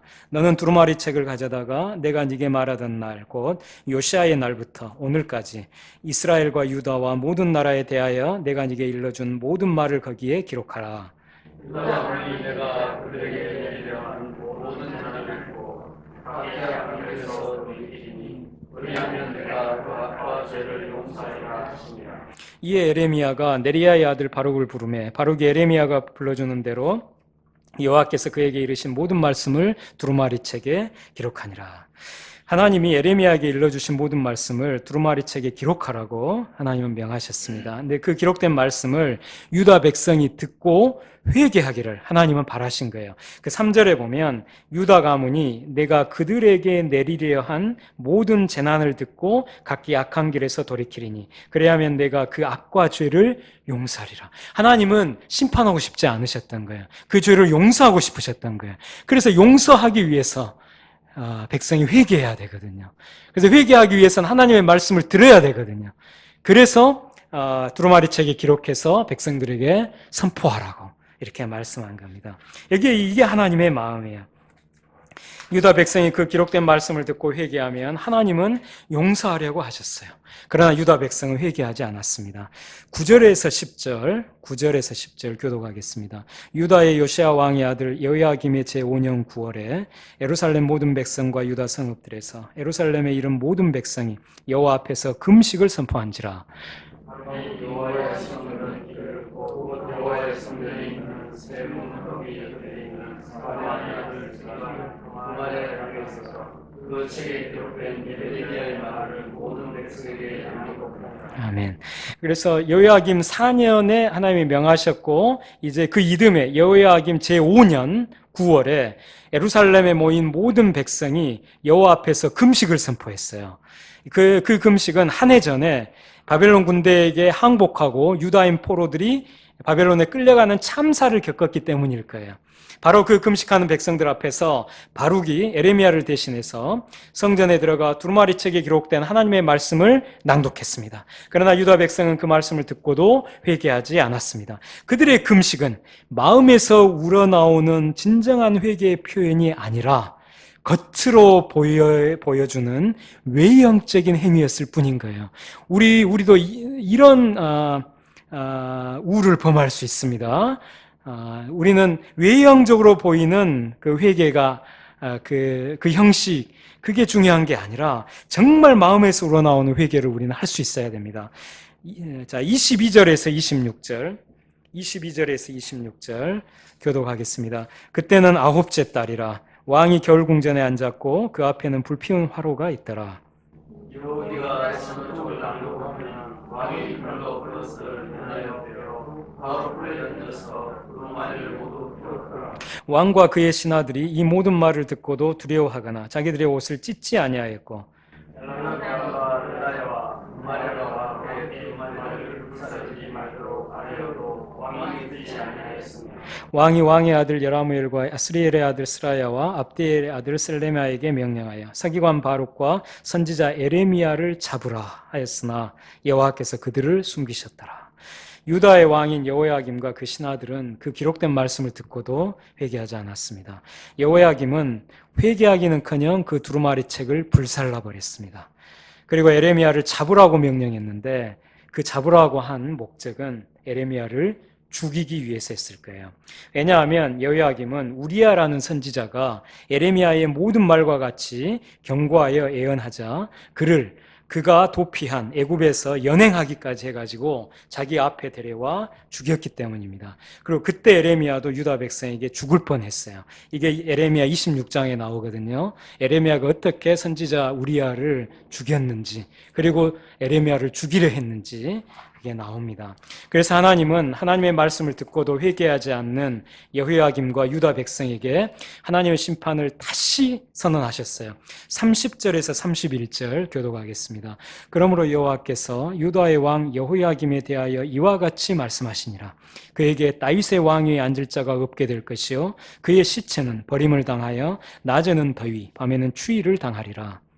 또 내가 그와 그의 자손과 신하들을 그들의 죄악으로 말미암아 벌할 것이라. 내가 일찍이 그들과 예루살렘의 주민과 유다 사람에게 그 모든 재난을 내리라 선포하였으나 그들이 듣지 아니하였느니라. 아멘. 그래서 이제 그로부터 6년 후에 여호야김 제11년에 여호야김에 대한 하나님의 심판은 실행됐어요. 역대하의 36장 6절에 바벨론 왕 느부갓네살이 올라와서 그러니까 여호야김을 치고 그를 쇠사슬로 결박하여 바벨론으로 잡아가고 이렇게 되어 있습니다. 여호야김은 한마디로 불의한 왕이었어요. 열왕기하 23장 37절에 어떻게 평가했냐면 여호야김이 그의 조상들이 행한 모든 일을 따라서 여호와 보시기에 악을 행하였더라. 한 줄로 이렇게 기록합니다. 여호야김이 악을 행하였다. 여호야김은 하나님이 보내신 선지자를 죽였을 뿐만 아니라 선지자를 통해 선포된 하나님의 말씀을 멸시해서 그 말씀이 기록된 두루마리를 불살라버린 왕이었어요. 게다가 그는 탐욕이 가득 차서 희년정신에 반하는 악을 자행했습니다. 여긴 좀 찾아볼게요. 에레미야 22장 13절입니다. 이제 얼마 안 남았습니다. 에레미야 22장 13절. 에레미야 22장 13절에서 19절까지 한 절씩 교독하겠습니다. 불의로 그 집을 세우며 부정하게 그 다락방을 지으며 자기의 이웃을 고용하고 그의 품삯을 주지 아니하는 자에게 화했을진저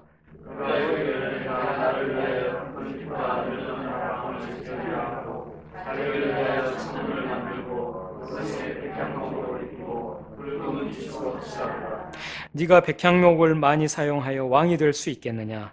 네 아버지가 먹거나 마시지 아니하였으며 정의와 공의를 행하지 아니하였느냐? 그때 그가 형통하였었느니라.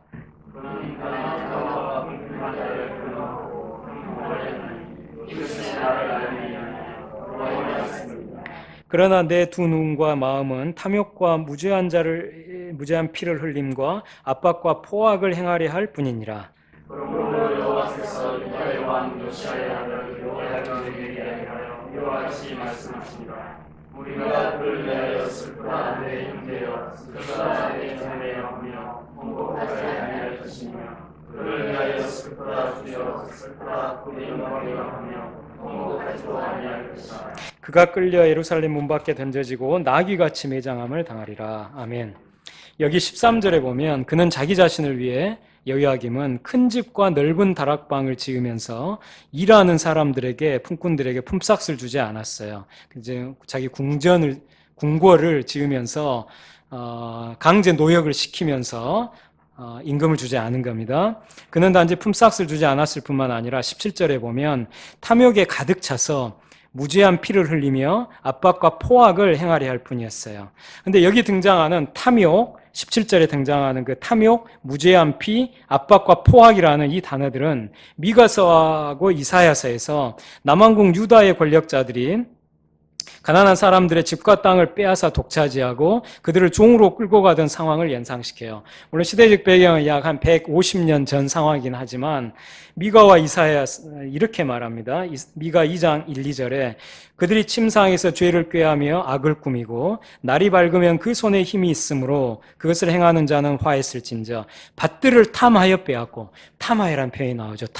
탐욕의 대상이 밭인 겁니다. 그 다음에 집들을 탐하여 차지하니 또 탐하여가 나옵니다. 이게 탐욕의 대상은 집입니다. 그러니까 밭들과 집들을 탐하여 빼앗고 차지하니 그들이 남자와 그의 집과 사람과 그의 산업을 강탈하도다. 근데 이 강탈의 대상에 남자, 사람이 들어가 있어요. 남자도 있고 사람도 있고, 즉 종으로 끌고 갔다는 겁니다.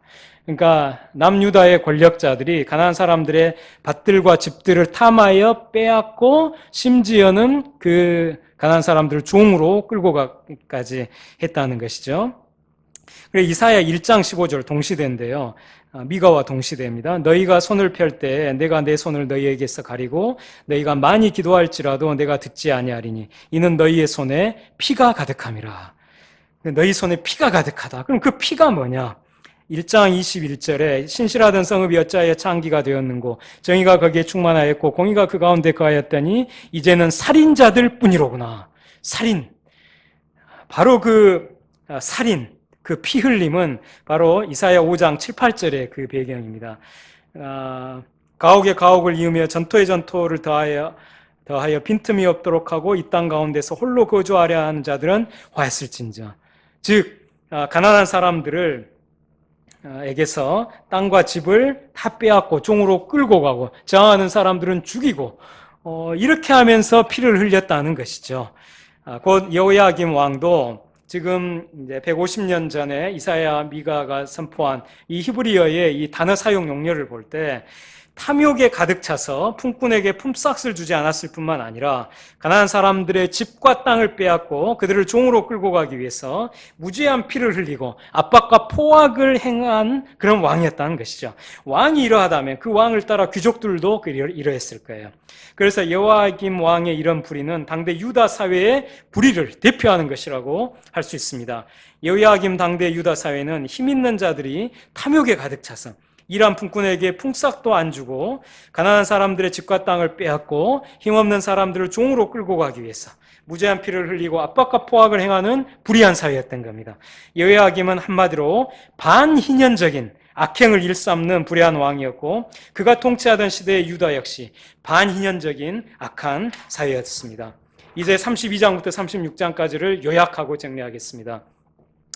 이것은 32장부터 36장까지는 크게 한 달락으로 묶을 수 있는데 그 주제는 순종과 불순종의 대조입니다.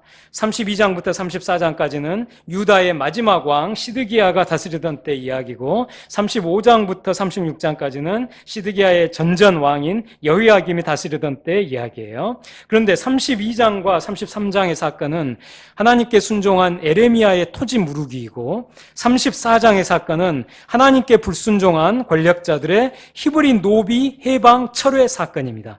그 32장부터 34장까지는 시드기야 왕 당시에 에레미야의 순종과 권력자들의 불순종이 대조되어 있어요. 그리고 35장의 사건은 선조의 유훈에 순종한 레갑자손의 음주 거부고 그 다음 36장 사건은 하나님께 불순종한 여호야김 왕의 분서, 그러니까 에레미야에게 주신 하나님의 말씀이 적힌 두루마리를 불태운 그 이야기입니다. 그 35장과 36장은 여호야김 왕 당시 레갑 자손의 순종과 여호야김의 불순종이 대조되어 있어요. 요컨대 32장부터 36장까지는 에레미야의 순종, 그리고 권력자들의 불순종, 레갑 자손의 순종, 여호야김의 불순종, 이게 지금 대조되고 있습니다. 그런데 그 대조되는 주요 내용은 바로 희년의 핵심 주제인 토지와 자유입니다. 하나님께 순종한 에레미야는 사촌을 위해 토지 무르기를 실행해서 희년을 선포하고, 선조의 유훈에 순종한 레갑 자손은 토지를 아예 소유하지 않습니다. 그러나 하나님께 불순종한 시드기야 왕을 비롯한 권력자들은 예루살렘이 바벨론 군대에 포위당한 국난 앞에서 히브리 노비를 일시 해방하여 자유를 준 후에 바벨론 군대가 잠시 물러가자 해방 노비를 다시 끌어와 노비로 삼고 마는데, 그 이유는 바로 자신들이 소유한 광대한 토지의 경작을 위해 노비가 필요했기 때문입니다. 그리고 하나님께 불순종한 여호야김 왕은 말씀의 두루마리를 불태우고 마는데, 그 두루마리에는 에레미야 22장 말씀처럼 여호야김 왕이 탐욕에 가득 차서 무죄한 피를 흘리며 압박과 포악을 행하려 할 뿐이라는 하나님의 말씀이 적혀 있었을 것이고, 그 탐욕과 무죄한 피를 흘림과 압박과 포악이라는 이 단어들은 미가서와 이사야서에서 이제 동일하거나 비슷한 뜻을 가진 그 단어들의 사용 용례를 고려할 때 바로 가난한 사람들의 토지를 빼앗고 그들을 종으로 끌고 가기 위한 불이었을 것입니다. 그러므로 에레미야 32장부터 36장까지 나오는 이 순종과 불순종의 대조는 다름 아니라 희년 실천에 대한 순종과 희년 실천에 대한 불순종의 대조라고 요약할 수 있습니다. 이제 말씀을 맺겠습니다. 성도님들 모두 결코 시드기야 왕이나 여호야김 왕처럼, 유다의 지배층처럼 하나님의 말씀에 불순종해서 희년 정신에 어긋나는 그런 불의한 삶은 절대 살지 마시고, 예수 그리스도의 십자가 대속을 예표한 에레미야의 순종을 본받아서, 또 예수 그리스도의 성육신을 예표한 레갑 자손의 순종을 본받아서 이 땅에서 희년 정신을 실천하신 분들이 모두 되시기를 바랍니다. 이상으로 이제 말씀을 모두 마칩니다. 혹시 이렇게 질문이나 의견 혹시 있으십니까? 시간은 지금 3분 남았습니다. 저도 좀 숨찼습니다.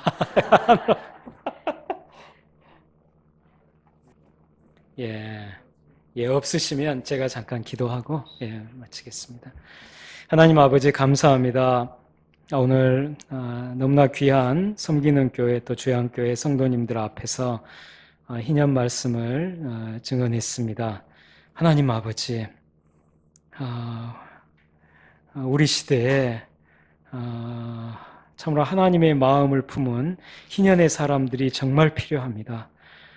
우리 사회에서 가난한 사람들이 영문도 모른 채 고통당하며 심지어는 극단적으로 죽음에 이르는 사람들도 너무나 많습니다. 하나님 아버지, 저희들이 하나님이 원래 이 세상을 창조하실 때 설계하신 그 희년 세상을 주님, 저희 한국교회가 앞장서서 실천하고 또 변혁해낼 수 있도록 주님 도와주시옵소서.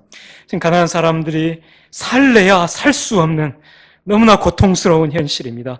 주님, 긍휼과 은혜를 베푸셔서 하나님의 백성들을 부르시고 에레미야처럼 부르셔서 이 시대의 희년 말씀을 대언케 하시고 실천케 하시고, 그리고 장차 성령 하나님의 역사하심으로 성령 하나님의 충만하심을 받아서 이 땅에서 희년 세상을 일궈낼 수 있도록, 그래서 하나님께 영광을 돌릴 수 있도록, 가난한 사람들이 살만한 세상을 만들 수 있도록 주님 은총을 베풀어 주시옵소서. 이것을 통해서 우리 시대의 지식인과 청년들과 가난한 사람들이, 지금 교회가 공의에 무관심하고 가난한 사람들의 그 고통에 무관심한 것에 실망해서 교회를 떠난 그 사람들이 이 교회의 희년 실천을 보고 교회가 참으로 공의를 위해서, 희년 실천을 위해서 희생하고 앞장서는 이 모습을 보고 하나님이 얼마나 공의로우시고 하나님이 얼마나 가난한 사람들을 사랑하시는지를 깨닫고 다시 하나님께로, 다시 교회로 돌이키는 역사가 일어나게 하여 주시옵소서. 희년을 통해서 이 교회의 참된 부흥이 또한 임하게 해 주시옵소서. 이 모든 것을 통해서 이 세상 사람들이 우리가 비추는 이 밝은 희년의 빛, 우리가 내는 이 소금의 희년의 이 짠맛, 이것을 보고 다시 살아계신 하나님, 하늘에 계신 아버지께 이 세상 사람들이 영광을 돌리고 교회를 경멸하는 것이 아니라 오히려 교회를 존경하는 그런 역사가 일어나게 해 주시옵소서. 감사하옵고 존귀하신 예수님의 이름 받들어 간구하옵나이다. 아멘.